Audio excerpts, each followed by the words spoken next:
नमस्कार, मैं रवि शुक्ला और आप देख रहे हैं CNN 24 न्यूज। असम की बरकोला विधानसभा सीट पर कांग्रेस का एक फैसला बड़ा राजनीतिक विवाद बनता जा रहा है।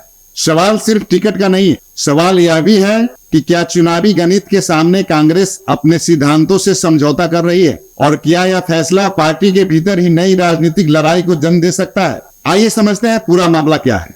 बरकोला विधानसभा क्षेत्र से कांग्रेस ने डॉक्टर अमित कलवार को अपना उम्मीदवार घोषित किया है।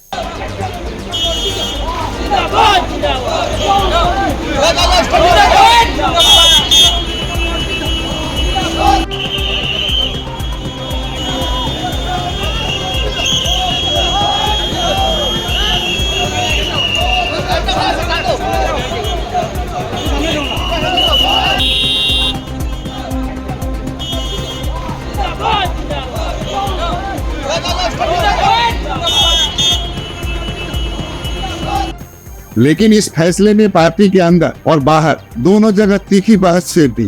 पराग घाटी के कई राजनीतिक जानकारों का मानना है कि यह फैसला कांग्रेस की मजबूत रणनीति से ज्यादा जिला नेतृत्व की राजनीतिक कमजोरी को दर्शाता है। दरअसल बरकोला क्षेत्र में पिछले 3 दशकों से कांग्रेस का संगठन खड़ा करने में कई नेताओं ने लगातार मेहनत की है। उनमें सबसे पहले प्रमुख नाम संजीव राय का माना जाता है। लंबे समय से संगठनात्मक काम, जमीनी पकड़ और कार्यकर्ताओं के बीच मजबूत पहचान के कारण यह माना जा रहा था कि बरकोला सीट से कांग्रेस के स्वाभाविक दावेदार संजीव राय ही होंगे। लेकिन आखिरी वक्त में पार्टी ने टिकट ऐसे व्यक्ति को दे दिया जो महज 4 महीने पहले ही कांग्रेस में शामिल हुए हैं। सिर्फ संजीव राय ही नहीं, टिकट की दौड़ में कई और बड़े नाम भी थे। मौजूदा विधायक मिसबाउल हक लश्कर, एलमुद्दीन बरभुइया और जहरूल बरभुइया, इन सभी नेताओं का अपने अपने क्षेत्र में मजबूत आधार है। लेकिन इनको नजरअंदाज कर डॉक्टर कलवार को उम्मीदवार बनाने से कांग्रेस के भीतर असंतोष खुलकर सामने आने लगा है। इस फैसले के बाद अब कांग्रेस की वैचारिक स्थिति को लेकर भी सवाल उठ रहे हैं। इतिहास में कांग्रेस ने हमेशा आरएसएस और उसकी विचारधारा के खिलाफ कड़ा रुख अपनाया है। लेकिन डॉक्टर अमित कलवार की राजनीतिक पृष्ठभूमि को लेकर स्थानीय राजनीतिक हलकों में कई तरह की चर्चाएं हो रही है। दावा यह भी किया जा रहा है कि डॉक्टर कलवार पहले आरएसएस से जुड़े रहे हैं और बाद में भारतीय जनता पार्टी में भी शामिल हुए थे। कहा जाता है कि भाजपा नेता कौशिक राय ने उन्हें औपचारिक रूप से पार्टी में शामिल कराया था।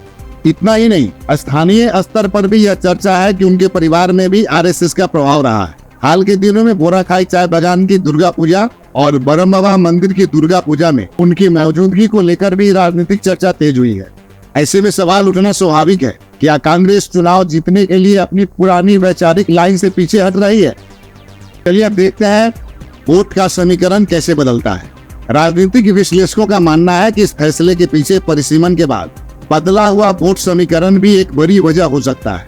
नई सीमा निर्धारण के बाद बरकोला सीट पर हिंदू मतदाताओं की संख्या में काफी बढ़ोतरी हुई है, खासकर हिंदी भाषी चाय बागान समुदाय के बीच। संभव है कि कांग्रेस इस नए समीकरण को ध्यान में रखते हुए ऐसे उम्मीदवार को सामने लाना चाहती हो जो इस वोट बैंक में स्वीकार्य हो। लेकिन यह रणनीति पार्टी के लिए दोहरी चुनौती भी बन सकती है। एक तरफ नए मतदाताओं का भरोसा जीतना और दूसरी तरफ पुराने समर्थकों की नाराजगी को संभालना। अब देखते हैं पार्टी के भीतर कैसे इसके लिए असंतोष बढ़ रहा है।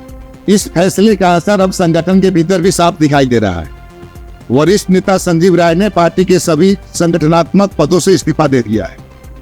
हालांकि उन्होंने अभी तक कांग्रेस नहीं छोड़ी है। वही राजनीतिक गलियारे में यह चर्चा भी तेज है कि एलमुद्दीन बरभुइया और जहरूल बरभुइया निर्दलीय उम्मीदवार के रूप में चुनाव मैदान में उतर सकते हैं। अगर ऐसा होता है तो बरकोला में कांग्रेस की लड़ाई सिर्फ भाजपा से नहीं होगी बल्कि अपने ही भीतर के असंतोष से भी होगी। यह पूरा घटनाक्रम असम की राजनीति में एक बड़े बदलाव की तरफ भी इशारा करता है। मुख्यमंत्री हेमंत बिस्वा शर्मा के नेतृत्व में भाजपा पहले ही कई पूर्व कांग्रेस नेताओं को अपनी पार्टी में शामिल कर उन्हें राजनीतिक अवसर दे चुकी है। अब सवाल यह उठ रहा है, क्या कांग्रेस भी उसी रास्ते पर चल रही है या यह राजनीतिक यथार्थवाद है या फिर वैचारिक समझौता? इसका जवाब आखिरकार जनता ही देगी। डॉक्टर अमित कलवार के सामने अब एक कठिन राजनीतिक परीक्षा है। যেটা মেসেজ গেছে আজকে এয়ারপোর্ট থেকে শুরু করে এখন পর্যন্ত যেটা প্রোগ্রাম চলছে এটা কিন্তু আওয়াজ থাকবে। এই আওয়াজ দিল্লি পর্যন্ত চলে গেছে, এই আওয়াজ দিসপুর পর্যন্ত চলে গেছে। আজকের এই আওয়াজে আমরা বরাক ভ্যালিতে যতটি সিট আছে আমরা সবটি সিট আনার চেষ্টা করব। আমরা সবাই একত্রিত এবং আপনারা নিজেদের জন্য হাততালি দেন। আমি বলছি কংগ্রেসের কালচার, কংগ্রেসের কালচার।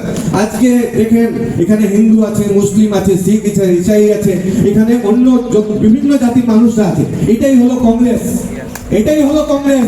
কংগ্রেসের জন্য আপনারা নিজেদের জন্য হাততালি দেন, নিজেদের জন্য হাততালি দেন। এটাই কংগ্রেস, কংগ্রেসের কালচার এটাই। এর জন্য আমি প্রভাবিত হয়েছি কংগ্রেসের কালচারে।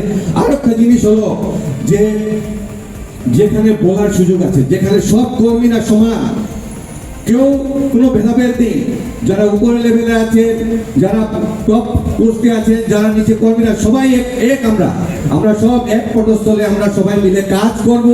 আমরা আমাদের দলকে জেতাবো, আমরা আসামকে আগে নিয়ে যাব, আমরা বরাক ভ্যালিকে আগে নিয়ে যাব এবং বরাক ভ্যালির সর্বাঙ্গীন উন্নতির জন্য আমরা চেষ্টা করে যাব এবং যাতে বরাক ভ্যালি একটা ল্যান্ডমার্ক ক্রিয়েট করতে পারে দেশের মধ্যে, যাতে বরাক ভ্যালির একটা অস্তিত্ব দেখা যায় দিল্লিতে, ওই আমরা একটা নেচার ক্রিয়েট করার চেষ্টা করব। আমরা কি করি, আমরা কেন আমরা এত পার্টির কথা বলি? আমাদের পার্টির উদ্দেশ্য হলো দেশের উন্নতি, দেশের প্রত্যেকটি গোষ্ঠী, প্রত্যেকটি জনজাতি, প্রত্যেকটি মানুষের উন্নতি।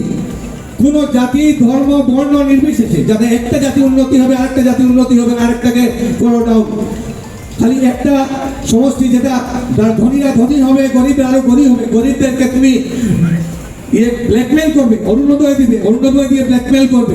তুমি ওদের জন্য পার্মানেন্ট সলিউশন বের করো, পার্মানেন্ট ওদের জীবিকা যাতে ওরা পায়, ওটা সলিউশন করো। তুমি অল্প টাকা দিয়ে ইলেকশনের জন্য ভোট, এটা কি চলবে না? এটা আমরা চলতে দেব না।